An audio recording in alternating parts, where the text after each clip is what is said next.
la fin de vie, que ce soit pour cause de maladie, de suicide, enfin peu importe, où il y a un moment, ça t'arrive comme ça, et, euh, et toi, en tant qu'aidant, en tant qu'endeuillé, tu te retrouves avec toute la vie de la personne à gérer.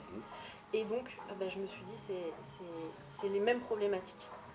Les problématiques liées à la fin de vie ou au décès, c'est des choses qui ne sont pas forcément traitées aujourd'hui. Enfin, je trouve qu'il n'y a pas l'expérience client qui est adaptée.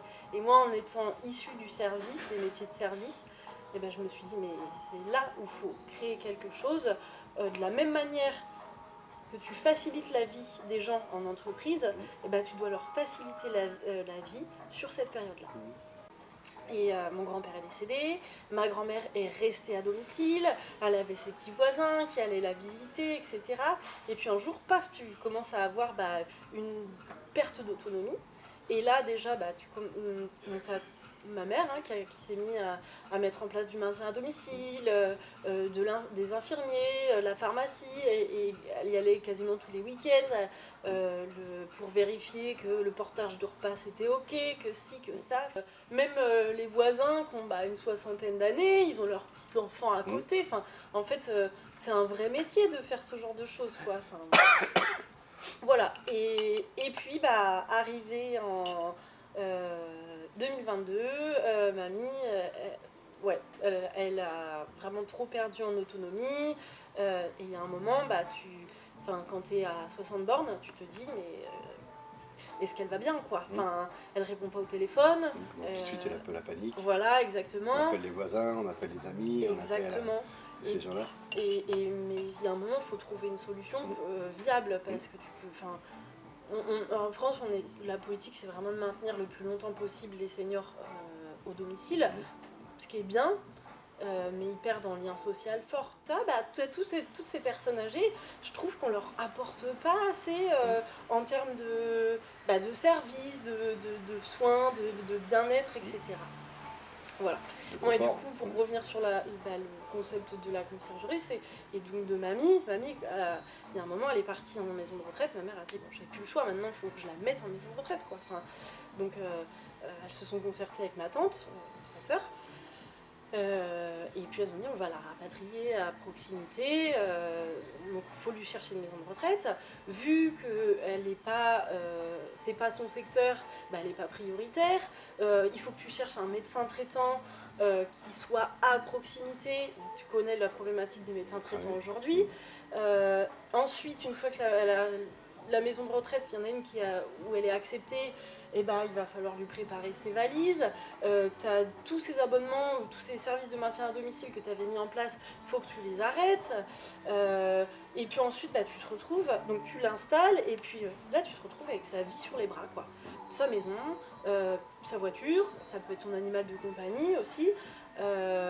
Et puis, ça te fait un espèce de... Déjà, tu es épuisé parce que tu as placé ta mère en maison de retraite.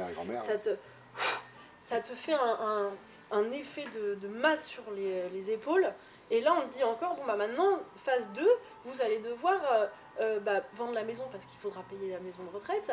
Et puis, tu dois aller fouiller dans les souvenirs et machin et tout. Trop dur. Et donc là, en fait, le fait de proposer un service, en fait, on va être un tiers neutre. Ça permet d'aplanir toutes les potentielles tensions qu'il pourrait y avoir. D'accord. Voilà. Donc c'est la conciergerie qui prend en charge et ensuite qui rend des comptes évidemment aux ayants droit ou les personnes qui sont désignées. Oui, absolument. L'idée, c'est vraiment de faire à la place, de prendre le rôle de l'aidant ou de l'héritier et de gérer tous ces aspects logistiques, administratifs et matériels pour le compte de la personne, de la famille, et en faisant des rapports, etc., sur l'avancée de la situation, quoi. Après, on n'est pas décisionnaire, on est là pour travailler pour le compte de la famille. Et donc je me suis inscrite dans un club d'entreprise sur le bassin d'Arcachon, qui est le débat. Et le débat, c'est un club qui est dédié au bien-être du dirigeant d'entreprise. Et donc il y avait des cours de prospection, de développement personnel, etc. Et c'est là où j'ai appris finalement à me lancer, etc. Et au mois de juin, il y avait un concours qui était le concours des créateurs et des repreneurs d'entreprises du bassin d'Arcachon.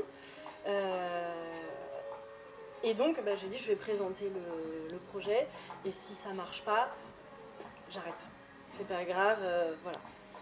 Bon, en fait ça a marché parce que j'ai gagné le Grand Prix. Et ouais, juin 2025. Bon, quand même. Entre-temps, ce qu'il faut savoir, c'est quand même. Tu vois, moi je pensais que ça allait exploser. Je me suis dit, ça y est, ça va partir. Bon, pas du tout, quoi. Parce qu'en fait, ça récompense une partie de ton travail, mais le reste, tout est à faire. Moi, quand j'ai créé cette entreprise, je me suis dit, je vais créer ma petite entreprise sur le bassin d'Arcachon, et puis ça va ronronner, et puis c'est bon, quoi. Je serai tranquille avec, j'emploierai pas de personnel, je serai tranquille sur ma petite entreprise. Voilà, ma petite micro. Et en fait, non. Quand tu crées, j'en ai pris conscience parce que ce que je dis pas, ce que j'ai pas encore dit, c'est que le concours que j'ai gagné, c'est top. Mais il y en a eu plein où j'ai échoué, en fait. Et je me suis présentée, soit j'ai même pas été retenue, soit où j'ai été jusqu'en finale, mais je finis deuxième, et t'es comme ça, puis t'as rien. Et puis t'as aussi on te propose quand tu démarres, on te propose plein de choses pour t'accompagner, t'as plein de choses à gagner. Et à un moment, je suis allée à un programme qui est proposé par les mousquetaires, le mousquetaire Intermarché. Ils ont un genre de fondation et ils m'avaient retenu pour pouvoir accélérer le projet. Et la dame elle m'a dit, mais Coralie, on ne crée pas son entreprise pour créer son propre emploi, on crée son entreprise pour créer de l'emploi. Donc là, ça a revu toute ma vision de la chose. Et en fait, j'ai compris qu'il y avait vraiment une émulation pour ce projet.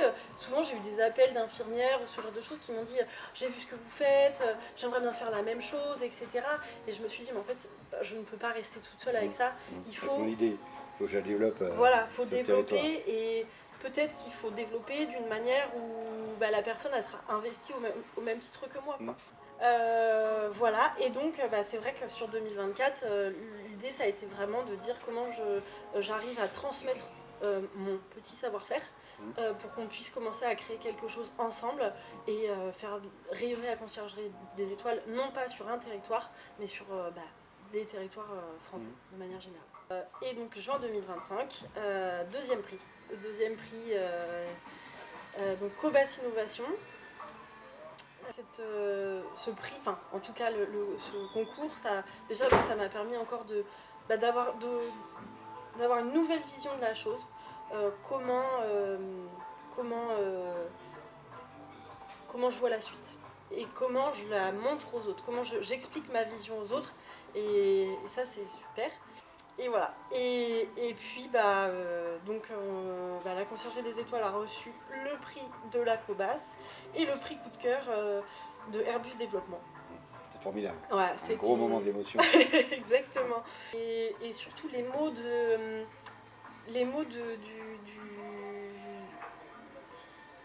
aussi bien de la présidente. De la présidente et du DR de chez Airbus, qui dit ce projet nous a mis des étoiles dans les yeux, raconté avec beaucoup d'émotion. C'est un projet où forcément ça nous arrive tous dans la vie, donc on croit en ça, et je me suis dit oh yes. C'est que je suis pas dans le faux en fait. Ouais, parce qu'en fait ça va faire quasiment, on est en 2025, donc ça va faire quasiment 3 ans que moi je travaille sur le sujet, et tu sens que ça bouillonne, mais que ça explose pas encore, et en même temps si ça avait explosé d'un coup, je pense que je serais partie en fusée. Exactement, c'est ça. Donc il vaut mieux, finalement tu vois, c'est un peu je me dis, quand je regarde en arrière, des fois je me dis pas revenir je voudrais pas refaire, et en même temps c'est des bases que tu poses, ça se construit, et c'est ça que j'avais pas du tout moi perçu dans l'entrepreneuriat au début, c'est que tu crées pas quelque chose comme ça, c'est que tu avances, il faut découper l'anaconda quoi.